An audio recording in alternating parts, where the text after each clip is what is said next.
Existe algo acontecendo, silenciosamente, constantemente, em todos os cantos do mundo.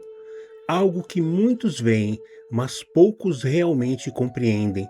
Fenômenos, manifestações, sinais que parecem escapar das leis conhecidas da ciência comum, mas que carregam algo impossível de ignorar: inteligência. Porque quando há inteligência no efeito, não há como negar. Existe inteligência na causa, e foi assim, não por crença, não por imposição, mas pelos próprios fatos, que algo começou a se revelar, uma força invisível aos olhos, mas perceptível em seus efeitos, livre, consciente, capaz de se comunicar através de sinais materiais. E quando questionada, quando finalmente foi interrogada sobre sua natureza, a resposta ecoou como um divisor de mundos. Essa força não pertence mais ao mundo dos homens, mas ao mundo dos espíritos. Seres que já viveram, já sentiram, já sofreram e que continuam existindo além da matéria. E então tudo muda, porque aquilo que parecia extraordinário passa a ser compreendido como natural. As comunicações entre o mundo espiritual e o mundo material não são exceções, são parte da própria estrutura da existência, sempre estiveram presentes em todos os povos, em todas as épocas, em todas as culturas, como ecos de uma verdade que nunca deixou de existir. Mas agora algo é diferente. Essas manifestações não são mais isoladas. Elas se expandem, se intensificam, se tornam evidentes, como se um véu estivesse sendo retirado diante de toda a humanidade. E segundo os próprios espíritos, isso não acontece por acaso. Eles anunciam: chegou o tempo marcado pela providência, o tempo em que o invisível deixa de ser oculto e começa a instruir diretamente os homens, não para impressionar, mas para despertar, não para dominar, mas para esclarecer, não para confundir, mas para conduzir a humanidade a uma nova era, uma era de regeneração. E é nesse momento, nesse ponto exato da história, que surge uma obra, não apenas um livro, mas um marco, o Livro dos Espíritos, uma coletânea de ensinamentos transmitidos por espíritos superiores, com um propósito claro: construir uma filosofia racional, livre de preconceitos, livre de ilusões, livre de cegueira, uma filosofia que não exige fé cega, mas convida a consciência, porque o que está ali não nasceu apenas da mente humana.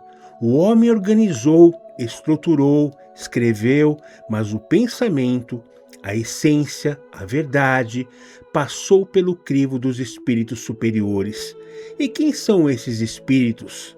Alguns já caminharam entre nós, pregaram o bem, viveram a virtude, deixaram marcas na história.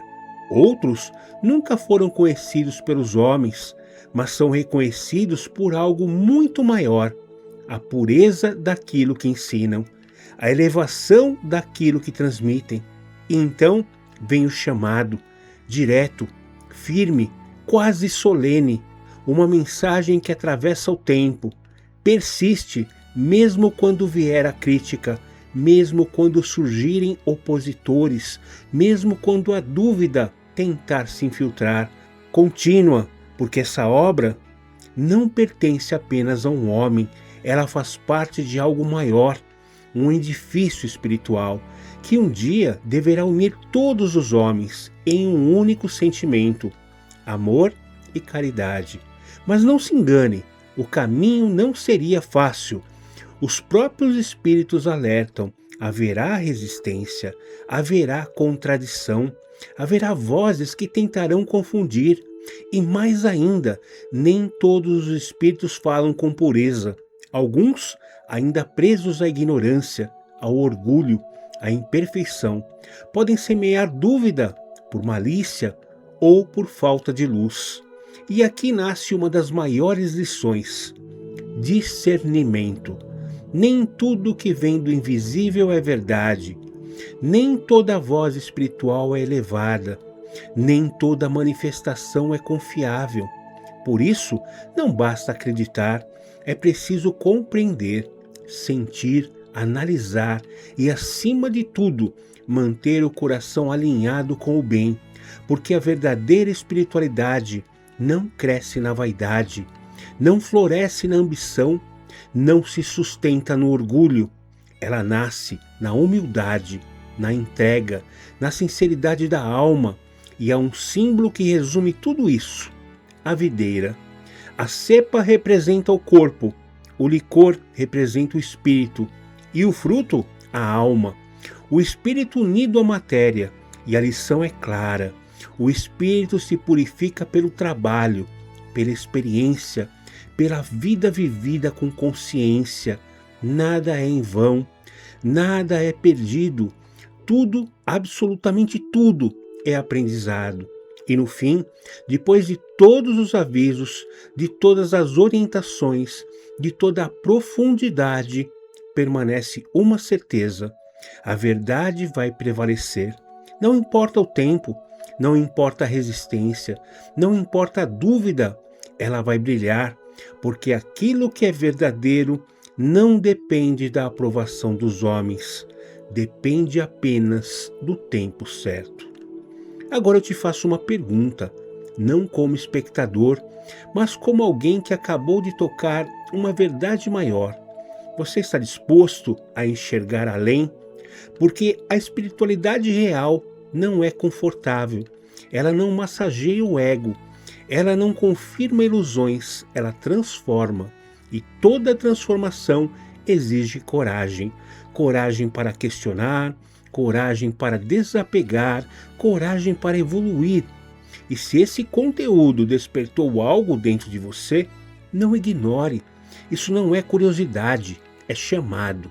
E talvez, exatamente agora, você esteja começando a ouvir. Se de alguma forma esse conteúdo tocou seu coração, leve essa mensagem adiante. Encaminhe esse vídeo a um amigo, a uma amiga, até o seu inimigo serve.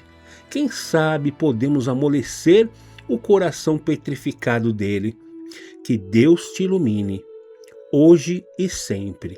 Obrigado.